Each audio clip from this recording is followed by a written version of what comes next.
Hi there, my stitching friends. This is Susan Stanley with Susan Stanley Stitch in Time. And welcome back if you've joined me before, and welcome again. Welcome to new people if you've never come to my channel.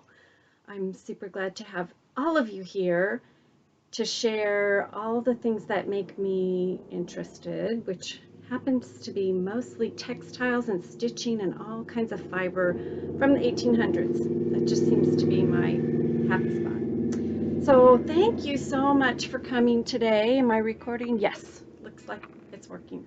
I've had tons of technical glitches the last video. It just seems to kind of come in spurts, and I hope this time I can just do a nice streaming video that doesn't have any bumps in the road. Do you think that can happen? Let's keep our fingers crossed. Anyway, it's summer. It finally stopped raining. The sun is out in the Pacific Northwest. It's gorgeous. It's what we live for up here. It's just beautiful, beautiful weather. It's still chilly in the morning, and it's my favorite. So I'm excited to be doing this video, but I probably won't be back until after summer school because it's time to be out on a boat, fishing, crabbing, playing in the water, kayaking, all that kind of fun stuff. Anyway, probably won't be getting a ton of stitching done either. So I hope you've all been well and you're finding a lot to do this summer, and that stitching has definitely been on the top of your list and you're able to make time for it and follow through. I had such a great, I had so many great comments from last video. It was so fun to hear to see all the charts that people suggested for birds. I don't know why birds are so popular in stitching. I mean, I kind of addressed it a little bit last time, but it seems like there's a lot of folks who love stitching birds. And yeah, but we're still working. Okay, good. And so I loved reading your comments, and I loved seeing what you're stitching on that pertains to birds. That was great. I did get a comment that I wanted to pass on. I'm not going to read the whole comment, but it was from Katie Strachan. If you don't follow her, Katie Strachan Embroidery, you definitely should. She has a fabulous floss tube, but she said that on my Dutch Beauty, which I'll be showing in a little while, the swan, the bird I was identifying as a swan, she said is most definitely a swan, because if it was a pelican in art, it would have been depicted in stabbing its own breast to feed its young, and there would be blood. So how interesting and odd is that? I had read that before when I talked about peacocks, probably almost a year ago. So, but anyway, it was really nice to have that confirmed by Katie. So thank you so much, Katie, for sharing that. And then Catherine Adrian left me a lovely, long comment on all the meanings of different types of birds that she's read about in her Anne Uffendale chart.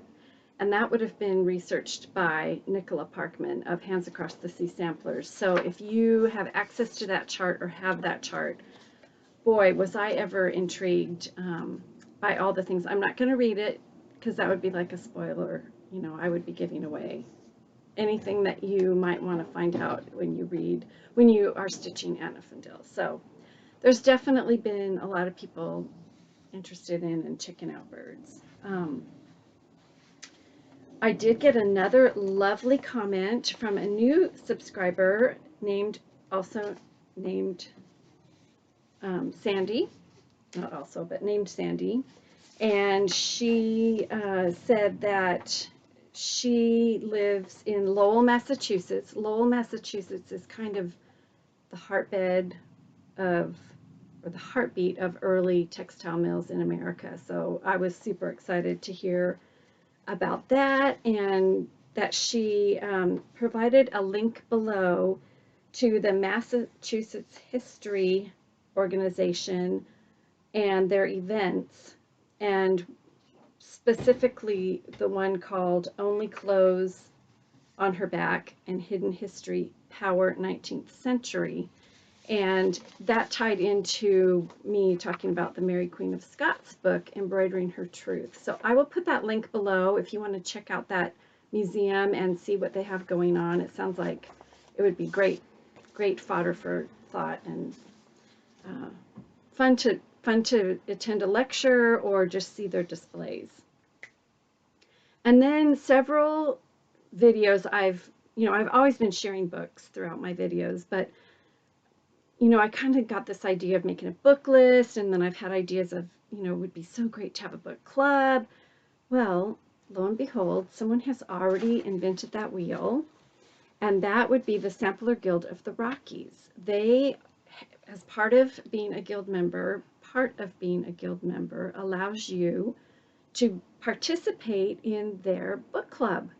And I did join their guild, and I plan to join their book club, reading the books and discussing them via Zoom. I think it'll be great. Most of the books look like they're historical fiction. Maybe some, I don't know, possibly some nonfiction as well. Anyway, I think it'll be great. If you would like to join me, the information on how to join the Sampler Guild of the Rockies is on Roberta the Sable Stitcher's YouTube channel in her show notes, but I will also link it below in mine. Sounds like it might be really fun, so maybe I'll see you over there.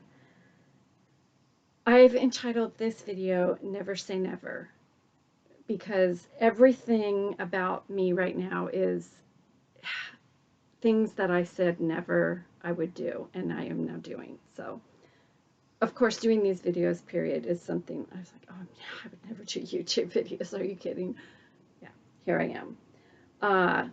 So, come explore with me some of the other things that I said I would never do, and I am now doing, because they're about to make their appearance.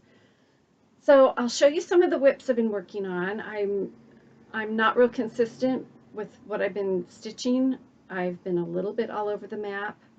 One of the first things I did, of course, as soon as Sheri, Colorado Stitcher, posted her free pattern for this little mini tomato, I had to get it and stitch it, and it's tiny. You can see. I got these wooden discs at Michael's. They were 25 cents. They were 4 for $1. And I think I will either make a pin wheel where I draw this up and lace it, and then cover that backing with another fabric and lace it, and then stitch it together and attach pins, or make some kind of a tag for one of my project books. Anyways, just darling the way she put the tomatoes into the word. I just love it. And I do want to apologize for my last video. There was so much out of focus. All my uploads didn't upload. They uploaded when I edited the video, and then for some reason they didn't upload to YouTube. I don't know. I'm still figuring all this out, so I don't know why that won't focus. Anyway, really, really fun. And it looks like the coverage is terrible, but actually in real life it's really covered, so strange. All right, so that's one thing I've done. I also purchased this pattern as soon as I saw it pop up on Instagram. I had the materials. I thought that'll be perfect. Oversized pincushion to put in my dough bowl and kind of display for the patriotic months. So here is my version of the Maggie Bononomy America pillow pincushion. Maggie Bononomy's projects are so fun because the stitches are very primitive and they're so forgiving, and it's just a different type of stitching than cross stitch or quilting. I really enjoyed it. I backed it with this. I usually make a seam. So I cut my backs into 2 pieces and then make a seam and then stuff it from here to here and then stitch it up. So it's not perfect, but it works. So there's my America Pillow pincushion. Thanks to Maggie. This is a velvet. I have no idea what the color is. It was just something that I had in my stash. And this is kind of an antiqued wool, white wool. So fun. So that's been fun. And then I did post on Instagram. I know if you've watched my videos in the past, you heard about this tin that I grew up with. This tin was in my home as a kid. It always held the child-size scissors. And I decided after seeing Linda Wallace, Sister Arts 2020, seeing her Queen's box, that I would make this into a Queen's box. But you know what? I'm going to outgrow it really, really fast because Michelle, Mama Loves You GB, gave a chart out for the Platinum Jubilee. And I made it into a pin disc, or pinwheel. I think they go by either name. And so what I did was, of course, I stitched it.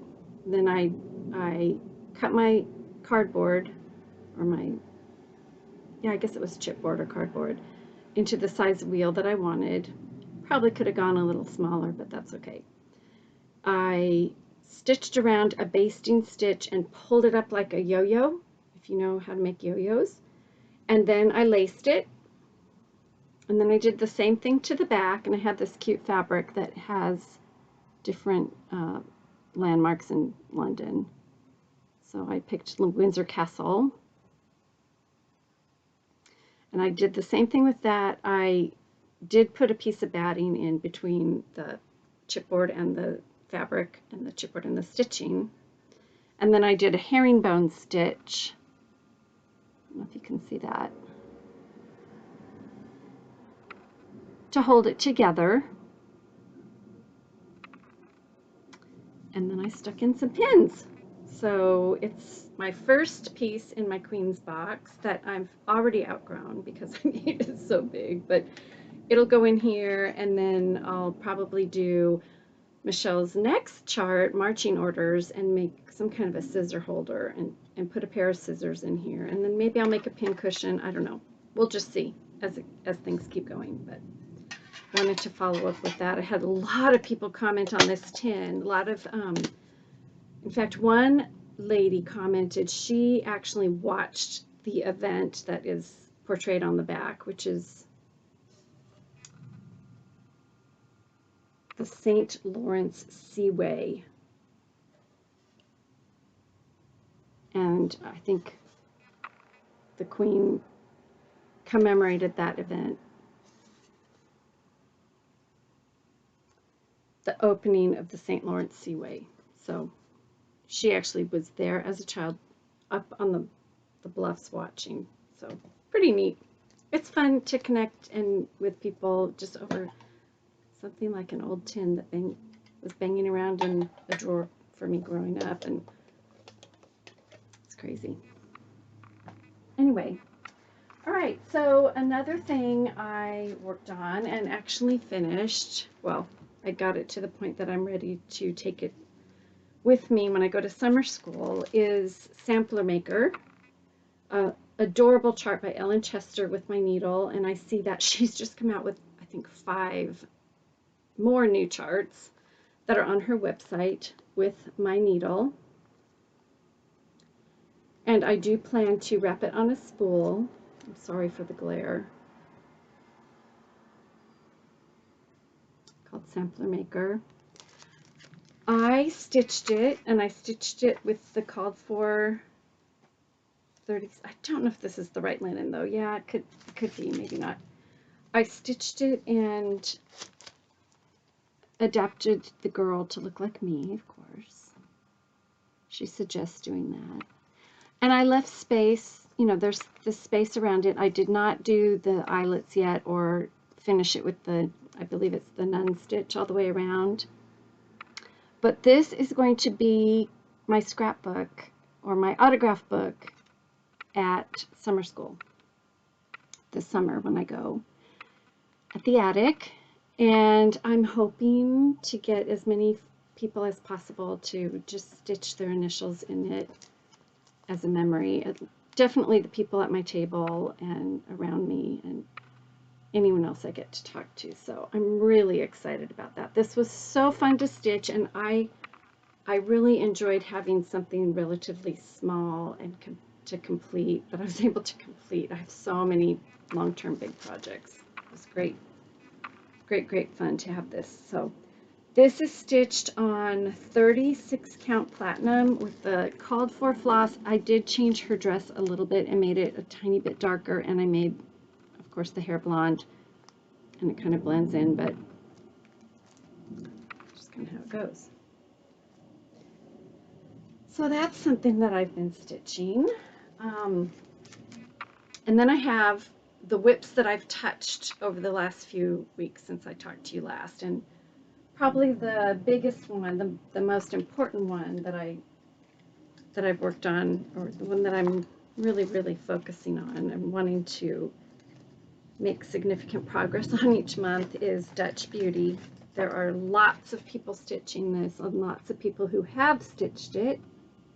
The chart is still available. She's a big girl, definitely a big girl. And so I had restarted this. I just wasn't happy with my first start. So I've restarted it,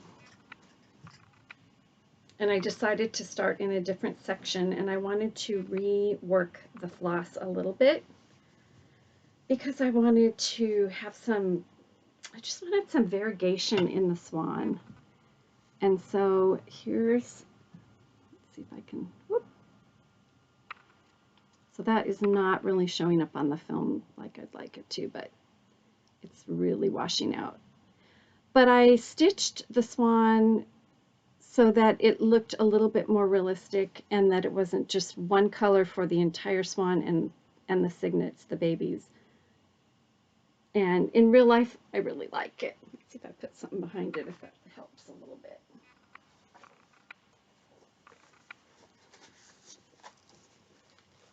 Oops.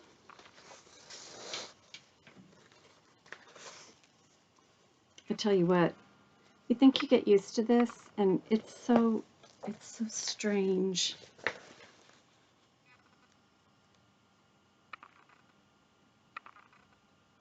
So I used 4 different flosses that were variegated for the swan, and then the rest of it is pretty much the called for colors. But I am switching a lot of them over to silks, just finding an MPI or an Averswa that matches the DMC that's called for. So I'm really excited to be moving away from that. This coverage took forever. It was almost like doing a needlepoint. So I'm really happy with that, and I want to keep working on that. My goal initially was to do a page a month, and then I restarted, so I'm all off kilter. So I'm kind of restarting my whole dream of getting a page a month done. Anyway, I also was gifted from Becca, Sambry Stitches, her newest reproduction. Well, let me just say, it was at the time her newest reproduction. At the time, are we still filming? Yes. Okay. Lizzie Payne Gross, and this was stitched by Laura of Modern Mozart and the Serial Starter. This is available on Becca's website, I believe. Let's see. Yes, Sambry Stitches at gumroad.com. And it's just such a unique shape. It's just very simple. I just got the floss and the fabric. I'm going to do it on 46 count, so it's going to be tiny. I just started the outline of the sampler, but that's about how big it's going to be. So it would actually look really neat on a spool. I don't know. I mean, you could even make a pin pillow be long. I think I want to frame it because I like the shape. I think on the sampler wall it'll look really neat. And I decided, oh, I'm sorry, it's 40 count, summer khaki. and I'm using the 100.3 of Veriswa. So that's just something else I played around with a tiny bit and didn't get very far, but just made sure I knew what color I wanted to use and what linen. And I think this will be a really nice one to take to summer school because I can do a letter and probably not get too distracted and get off too far. I don't know. Summer school for me is going to be really hard to stitch anything for sure. I also am participating in the IA 1812 reproduction antique sampler block of the month, stitch of the month, sew along, stitch of the month, sew along of the month. I haven't started it, but I did find my linen and floss, and that to me is a huge part because I have jumped into things and started way before I felt really good about the linen and floss and regretted it. So this is the called for DMC. You can see I'm using these gorgeous floss drops. These are from actually Padma Rubialis. Sorry, Padma, if I'm pronouncing that incorrectly. And Betsy Klager. And I'm doing it on vintage buttercream. So I think it's going to look really good. It's a little bit washed out. I'm not sure why I have a lot of sun coming in that window. I am excited. I really want to stitch this. I love Scottish samplers. I need to get started, but I'm trying really hard to get a page a month done on Dutch Beauty. So, and now I'm going to be doing a bunch of other things. So who knows, you know, just keep going.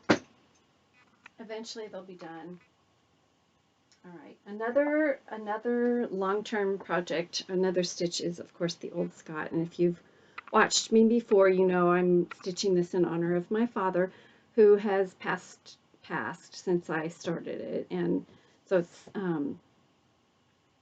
I haven't stopped stitching on it because of that, but I am getting into some of the satin stitches, the padded satin stitches, and I need to do a little practice before I feel really confident in going forward on them. But this is what I have so far. I love stitching the letters.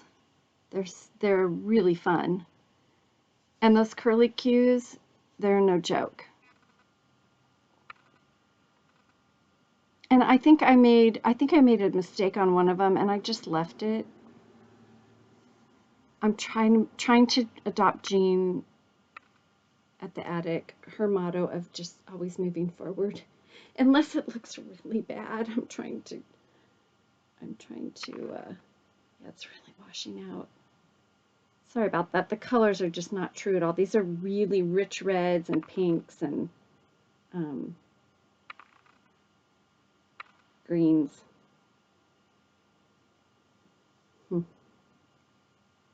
Anyway, it's a lot of fun.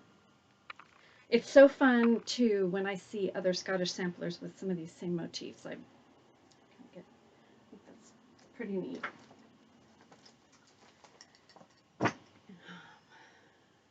I am also stitching, and this is kind of a car project for me because it's big. It's on 32 count, and I can see it in the car. It's the Flower Pot Roll Up by La Di Da, and I'm stitching it with the called for NPI. And so I have the outline of it and the pot started. Let me show you the floss. They're so pretty. The flosses are really pretty.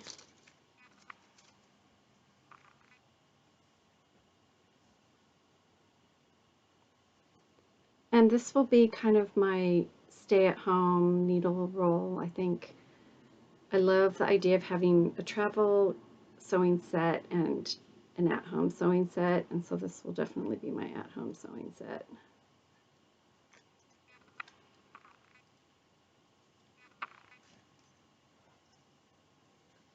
And I went through my fabrics. I'm trying to find something to put for the lining, and I think this one might work. No. We'll see as I get a little bit farther. It needs a little wool piece at the bottom. That salmon color might look better just sticking with that. I don't know. So you make kind of a, you make a little pin cushion and then kind of a needle rug. Oh, and speaking of that, I have loved watching linen and scraps. I'm all about making the books. I can't show them to you because they're for some gifts in the future, and then after I gift them I'll show you. But oh my goodness, they are so fun. It's so fun. I have enjoyed paper crafting in the past, and combining papers is almost like combining fabrics. But instead of using a machine to put everything together, you glue it, and there's, I don't know, it's just fun. And then you sand it back, and it's just yet another hands-on, tactile, fun thing to do. So thank you ladies, if you're watching this. I really enjoyed that a lot. So I will probably make a book to hold Floss that coordinates, you know, just not super matched, but coordinated, and have kind of a choice, a selection of things to choose from when getting a project ready. I have really fallen down with Elizabeth Isles. I have not kept up with her. I'm kind of sad about that. I really need to get back on it.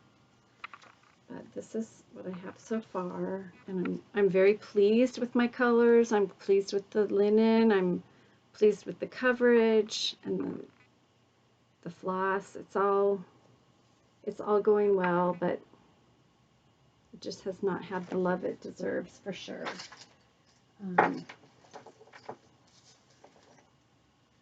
Oh, that's attached. Hold, please.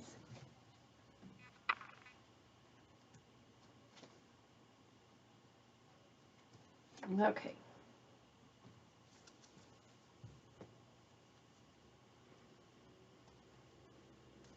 So really pretty color. So I went to Jody Trixie Tricycle's house, and we messed around a little bit because she kind of knew what I was after. And she has a lot of the flosses in hand, you know, at home that I could pick from.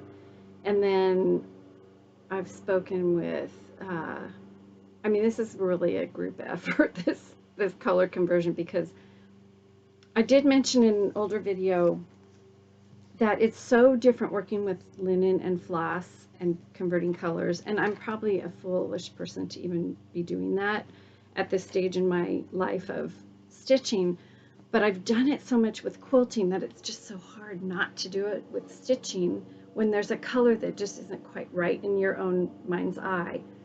And I've had so many people say, well, why? You know, what's the big deal? Why is it so different? And I think when you're quilting, you're dealing with large chunks of fabric, relatively large, and they are not as absorbed into the background fabric as the threads are absorbed into the linen. And you're also dealing with just a strand of thread versus a big swath of fabric. The threads are completely controlled by the linen and the color of the linen and the other threads around them. And I'm not saying that fabric isn't, but there's just a different dynamic. And so I'm learning, I'm still exploring all that, and I'm learning, and I'm loving it.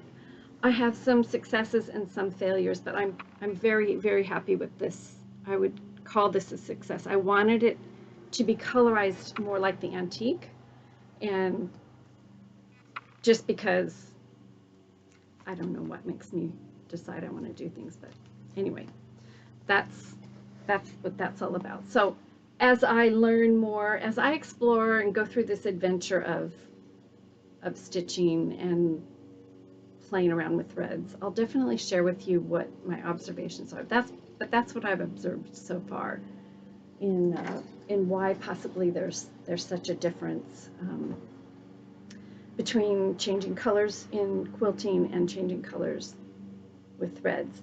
A blue-red and a greeny limey red can play together in a quilt. And it can play together in a cross stitch, but I think it's harder. And so I don't know, if you've explored this and you have input about it, I'd love to dialogue, because it's kind of a new adventure for me, and so I'm trying to absorb as much as I can and learn about it. And color is so fascinating in how a color will change so dramatically depending on what's around it. So anyway, okay, enough of that. All right. So, new acquisitions. Okay, never say never. That is my theme. I was never going to make project bags. Never. I have a whole bunch, and I have a whole stack more ready to cut out. I was never going to have a bunch of whips. As you can see, that is definitely not what's happening.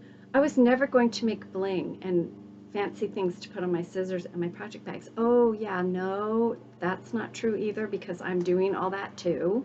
And I'm making floss books, and you know, you name it. I was never going to make a tote. I was just going to buy one. I was never going to make a tote. And then my friend Louise said she had this pattern and she was making a tote, and it was just really fun and wonderful, and she would help me get through it. So guess what? I'm making a tote now.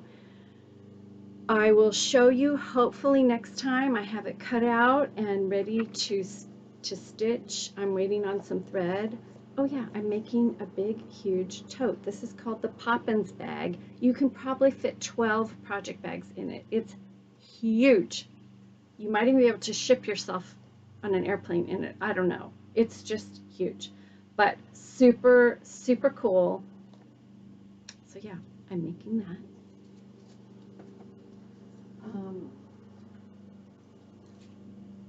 I did fall down the Katie Strachan rabbit hole, and I really couldn't help myself. I don't know what came over me, that I ordered the box and I ordered the chart to do a Simple Harmonies box. I watched all her tutorials. She's a master. She's fantastically talented. And I thought, oh, isn't that nice? Oh, I'm sure the people who enjoy making boxes are just thrilled to have this instruction. And I watched and I watched and I watched other people making it. And I said, but I'll never do that. Well, I'm going to start. Now let's see if I ever finish. That's a whole nother ballgame, but I'm definitely starting. I've got the linen on order and the threads, and her tutorials are so masterfully done and give such wonderful instructions. I thought I'd be crazy not to try this. It's all right here, and she's available through Messenger if you have questions or problems. So yeah, never say never. I'm going to be making a box.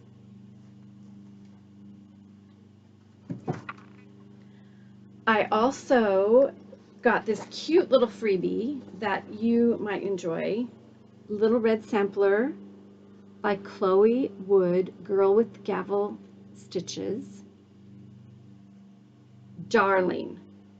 And just displayed just like that. Haven't started it yet, but that was a new acquisition.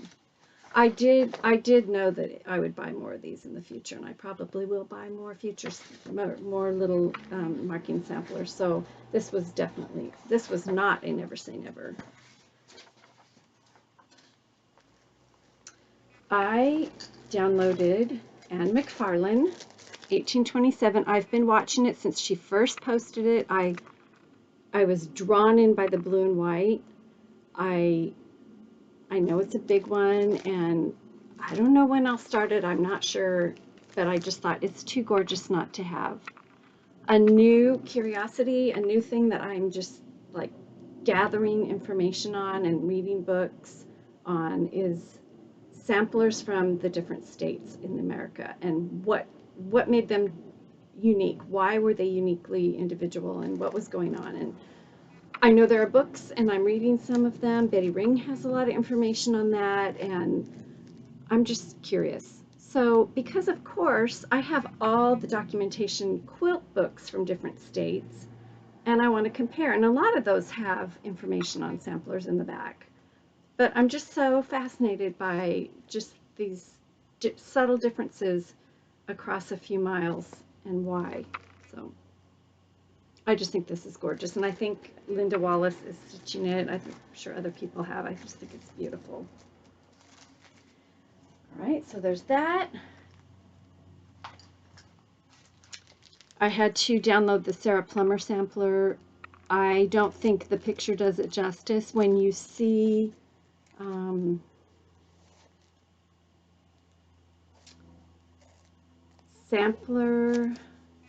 Diary of a Sampler Lover, Kathy Bourne is stitching this, and she's shown it on the Linen and Scraps floss tube. There are little people in the corners, and I did not notice that when I first saw this, and it's just, the colors are great. I love the subtlety of the colors of the antique. I'm not a monogamous stitcher, you know that. I want to be, but I just am not. So, but I'm not going to start this. I'm going to control myself a little bit. But I'll probably start gathering materials. Anyway, it's just gorgeous. And this is also available through the Wishing Thorn.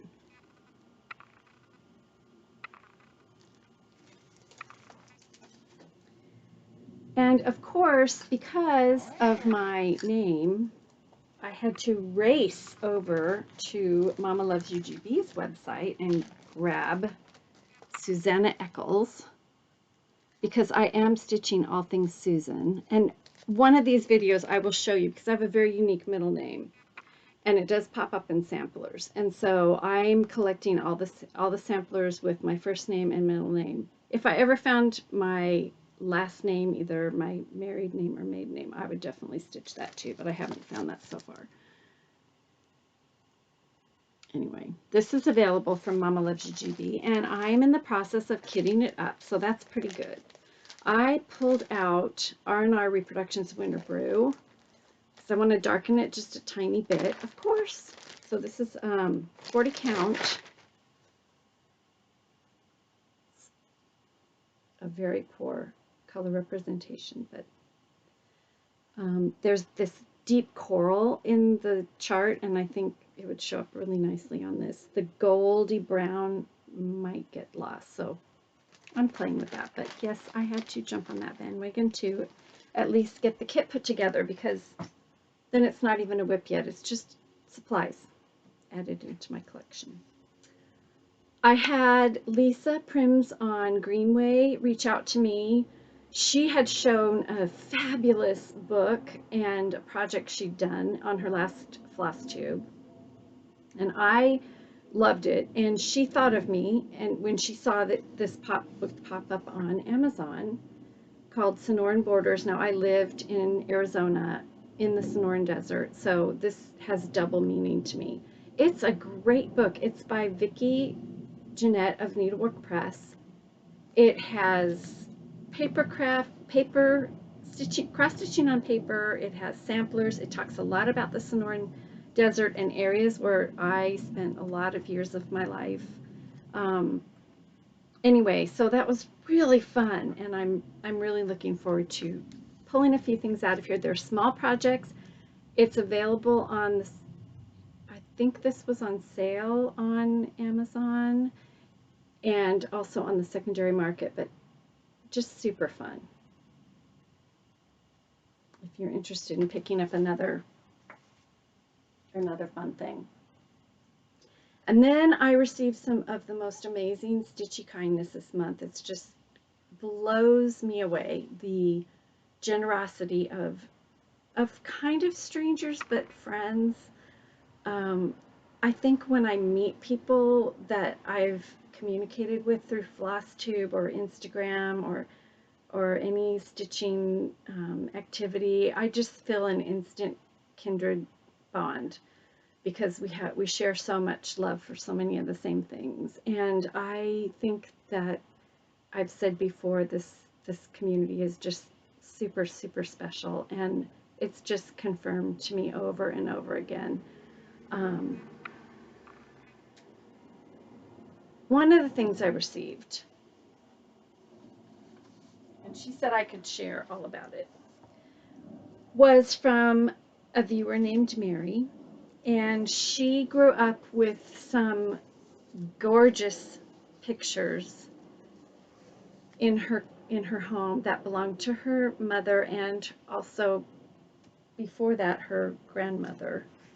She sent me pages of information on their provenance, like who owned them and where they came from in her family tree. And she felt like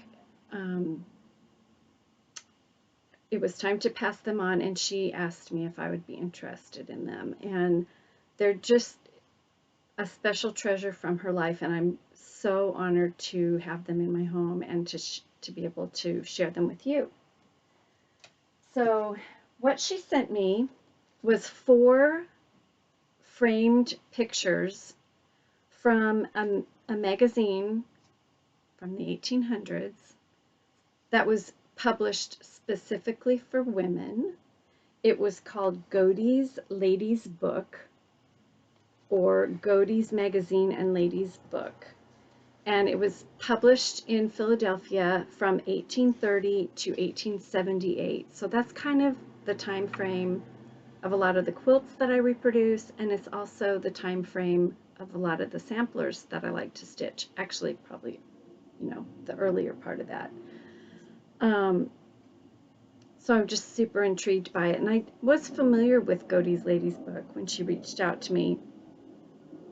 It was wildly popular, and it was called Queen of the Monthlies. So it was a monthly magazine, and it was specifically written for women. And this is a picture of one of the covers. So just super ornate. And it featured fashion and craft articles. And it had poetry, it had engravings. And one of the prominent writers in Godey's Ladies Book was Sarah Josepha Hale, and she was the author of Mary Had a Little Lamb. If you're American, you probably know that. If you're, I don't know, I feel like it's pretty prevalent, but if you don't know the child's nursery rhyme, Mary Had a Little Lamb, I will happily share it with you. So she was an author. Okay, words. She was an author and also the editor of the magazine, and she wrote several manuscripts. And there were actually men and women who wrote for the magazine, but it was mostly women, which was hugely, wildly new and revolutionary in that time frame. Each issue became copyrighted and wildly popular. And the magazine was pretty expensive for that time frame. It was $3 per year. And the Saturday Evening Post at that time was only costing $2. So it was a luxury item, no doubt. But one of the main features of this magazine was the fashion plates.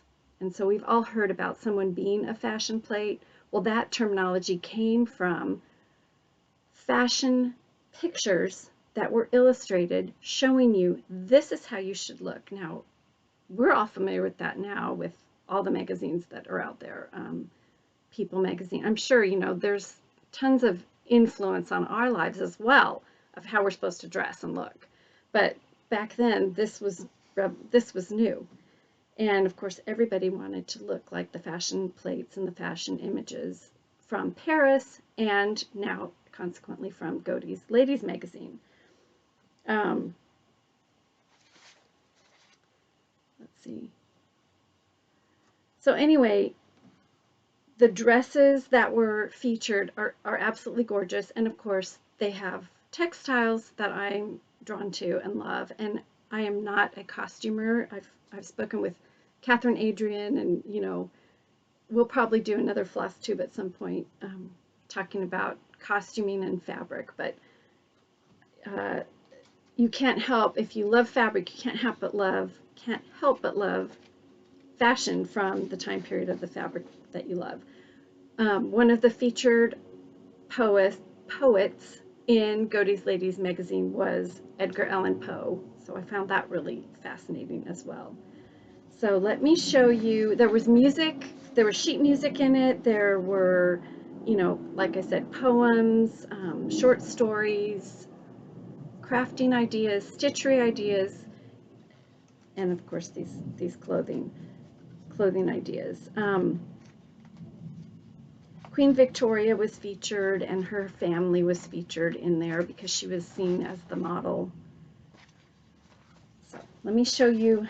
Now she sent me 4. I'm just going to show you one, and then at the end I have a video of the other ones up close and personal so you can look at them. But if you like to antique, I'm sure you've seen one of these. And so this came out of the magazine, and it's featuring the fashion for April 1868. So if you want it to be one of the fashion plates of 1868 in April, you would run out and find a dressmaker who could fashion you, who'd sew you up one of these gorgeous gowns. Anyway, they all came framed in these gorgeous frames, and I couldn't be more thrilled and grateful that Mary chose to share them with me, and I wanted to share them with you, especially because of that history. So look at the end. If you want to stick around toward the end, you'll see the rest of the beautiful pictures that she shared. Okay. She also, I mean, she's also a paper crafter, amazing. She made this card that opens up and has these gorgeous, has a little needle with floss and a floss spool. It's just incredible. Amazing. And then I had a viewer who we've communicated back and forth a few times, and she was so kind after, let's see, Catherine Adrian and I did a video talking about chintz fabric, and somehow we got onto the topic of mudlarking. And so one of my wonderful viewers sent me this book. I can't wait to read it. I've always wanted to mudlark. If you don't know what mudlarking is, it's in search of London's past along the River Thames. And so you go dig down deep into the mud and you find all kinds of treasures. And I have no idea what's been found, but I can only imagine what's been found over the years down in there.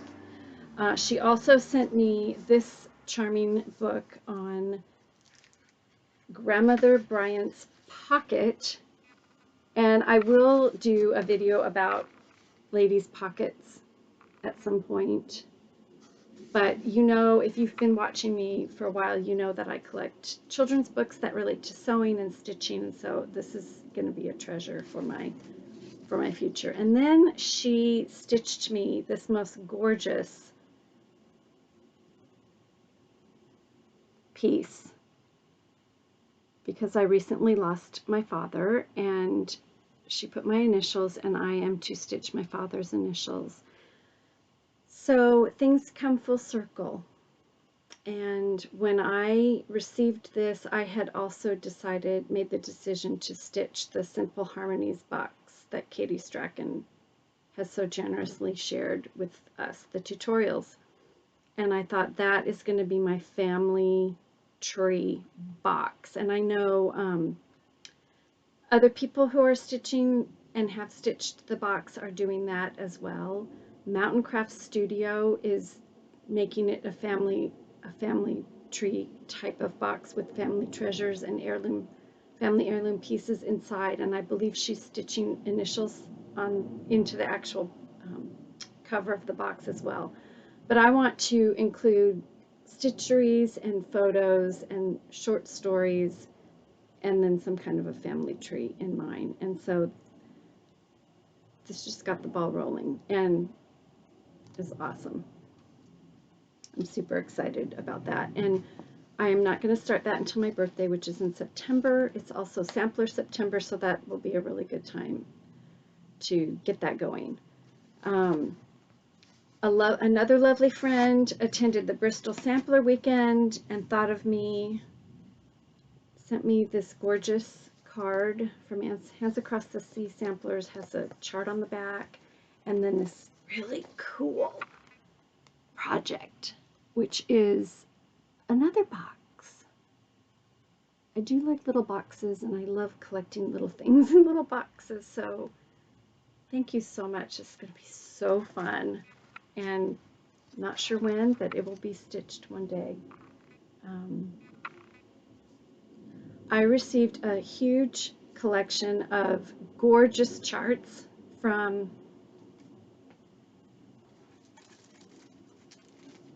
Melinda at Lognop Studios. She sent me 2 copies of the Bristol Orphanage Sampler with floss cards, and then this floss ring, or floss key, and a whole bunch of other charts. And I am going to save those because I'm really close to another milestone in viewers, and thank you so much for that. It's unbelievable and so fun. And so to celebrate getting to that point, I think hopefully by next time I would love to give these away. I think there are 6 or 7 charts that I'm going to give away, and there'll be 2 copies of this. So please check back with me. Please keep watching, keep up to date. If you do watch and you're not subscribed, if you subscribe, that will help me get closer to that goal. I'm not necessarily doing this to get a huge number of subscribers, but you know, you got to celebrate every little milestone. And I also want to thank you for your time and your friendship and in your encouragement along this journey of stitching. And this is a really practical way to do it, by sharing lovely treasures with you that you can stitch yourself. So so that's what's coming up in the future. I have not abandoned quilting. I just kind of put my Civil War Bride quilt, Bird of Paradise, whatever you want to call it, goes by 3 names. It just had to kind of go to rest for a while because the block I'm working on has, I think, 15 strawberries with these little caps that have 5 spikes. Okay, they're a pain in the neck, and I love needle turn, I love stitching, I love applique. Sometimes you just have to be mentally there, and I just haven't been. So hopefully I'll get back to that. If not, I will do one, and I'll start another block, which I try not to do, but I might just start another block and then do 1 strawberry and then stitch on the other block, so that there's a little bit of a break from the intensity of little spiky strawberry caps. Okay. All right, my friends, that's it for this time. As always, I hope that you're safe and stitching and making time for lots of it. And I'll see you probably the end of August after I get back from summer school. And you know I'm flying high about that. I am sleeping, but the excitement is it's up there. So I will, I'll definitely share everything that happens and everything I find out and everything I buy and everything I learn. Well, as much as I can, but I'll hope to share some of that enthusiasm with you when I get back. So until then, have a great summer. Bye.